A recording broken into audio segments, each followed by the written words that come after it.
चवीनुसार मीठ टाकायचं ह्याच्यातच. उकळी आल्यानंतर हे ज्वारीचं पीठ घालायचं ह्याच्यामध्ये, हलवून घ्यायचं. हे 5 मिनिट हे असं शिजू द्यायचं आहे. हे थंड झाले की आपण हे ताकात मिक्स करायचं आहे. आता हे जे ज्वारीच्या पिठाचं मिश्रण आहे ना, हे थंड झालं ह्याच्यामध्ये घालायचं आणि मिक्स करून घ्यायचं. आता ह्याच्यामध्ये कोथिंबीर, जिरेपूड, धनेपूड, थोडंसं मीठ टाकायचं. झाली आपली आंबील तयार.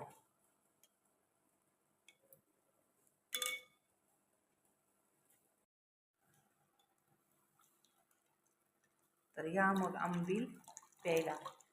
मस्तपैकी आंबील आता आपली तयार झालेली आहे. हे बघा, वेळ अमावस्या स्पेशल आपली आंबील आता रेडी आहे. हा पदार्थ कुठलेही